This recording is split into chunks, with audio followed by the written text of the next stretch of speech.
ஜெயலலிதாவின் நகை மற்றும் ஆவணங்கள் இன்று அரசிடம் ஒப்படைக்கும் நிகழ்வு நடைபெறுகிறது. பெங்களூரு சிறப்பு நீதிமன்ற உத்தரவுப்படி நீதிபதி மோகன் முன்னிலையில் இன்று தமிழ்நாடு அரசிடம் ஒப்படைக்கப்படுகிறது.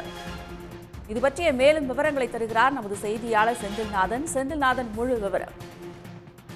1996ஆம் ஆண்டு ஜெயலலிதா அவர்கள் மீது சொத்து குவிப்பு வழக்கு தொடரப்பட்டு அவரிடமிருந்து 27 கிலோ உள்ள தங்கம், வெள்ளி, வைரம், வைடூரியம் நகைகள் பறிமுதல் செய்யப்பட்டது. அது மட்டும் இல்லாமல் சுமார் 1500க்கும் அதிகமான ஏக்கர் சொத்துக்களின் நிலங்களின் ஆவணங்கள் பறிமுதல் செய்யப்பட்டது. இந்த ஆவணங்கள் அனைத்துமே 2004ஆம் ஆண்டு முதல் பெங்களூருவில் உள்ள விதான் சௌதா அரசு கருவூலத்தில் வைக்கப்பட்டிருந்தது. இந்த சொத்துக்களை உடனடியாக விற்று அதை நீதிமன்றத்தில் கட்ட வேண்டும் என்று தீர்ப்பு வழங்கப்பட்ட நிலையில்தான் கடந்த 29ஆம் தேதி, ஜனவரி மாதம் 29ஆம் தேதி பறிமுதல் செய்யப்பட்ட அனைத்து தங்க நகைகள் மற்றும் சொத்துக்களின் ஆவணங்களை நீதிமன்றத்தில் ஒப்படைக்க வேண்டும் என்று நீதிபதி மோகன் உத்தரவு பிறப்பித்தார்.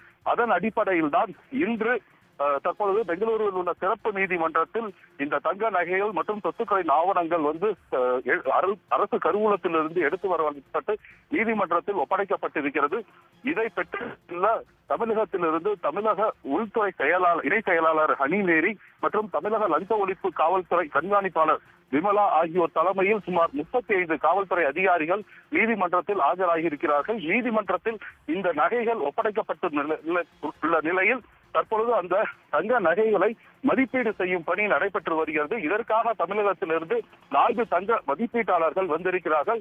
இந்த பணி இன்று மாலைக்குள் நிறைவு பெறும் என்று எதிர்பார்க்கப்படுகிறது. அப்படி நிறைவு பெற்றால் இன்று மாலையே பலத்த பாதுகாப்புடன் இந்த 6 பெட்டிகள் தமிழகத்திற்கு எடுத்து செல்லப்படும். ஒரு மதிப்பீடு செய்யும் பணி நிறைவு பெறாமல் நீடித்தால் நாளை இந்த நகைகள் அனைத்தும் தமிழகத்திற்கு அனுப்பி வைக்கப்படும் என்று எதிர்பார்க்கப்படுகிறது.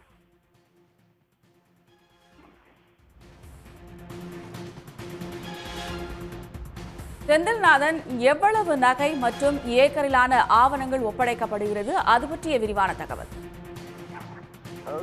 தங்கம், வெள்ளி, வைரம், வைடூரியம் உள்ளிட்ட சுமார் 1000க்கும் மேற்பட்ட ஆபரணங்கள் 27 கிலோ என மதிப்பீடு செய்யப்பட்டிருக்கிறது.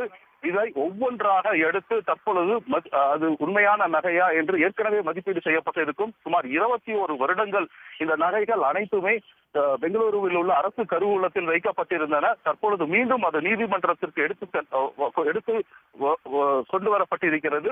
இதை மீண்டும் ஒரு முறை மதிப்பீடு செய்யும் பணி தற்பொழுது நடைபெற்று வருகிறது. இந்த மதிப்பீடு செய்யும் பணி நிறைவு பெற்ற பிறகு அது அனைத்து மதிப்பீடு செய்யும் பணியும் தற்பொழுது தமிழகத்தில் உள்ள ஒளிப்பதிவாளர் மற்றும் போட்டோகிராஃபர், வீடியோகிராஃபர் ஆகிய இருவரும் வந்திருக்காங்க. இந்த பணி முழுவதுமாக வீடியோ எடுக்கப்படும். இந்த பணி நிறைவு பெற்ற பிறகுதான் அது தமிழக லஞ்ச ஒழிப்பு போலீசாரிடம் ஒப்படைக்கப்படும். அப்படி ஒப்படைக்கப்பட்ட பிறகு மீண்டும் அதை ஏலத்தில் விற்று அந்த பணத்தை நீதிமன்றத்தில் செலுத்தும் பணியில லஞ்ச ஒழிப்பு போலீசார் ஈடுபடுவார்கள். விவரங்களுக்கு நன்றி செந்தில்நாதன். உடனுக்குடன் செய்திகளை தெரிந்து கொள்ள சன் நியூஸ் பெல் ஐகானை கிளிக் பண்ணுங்க.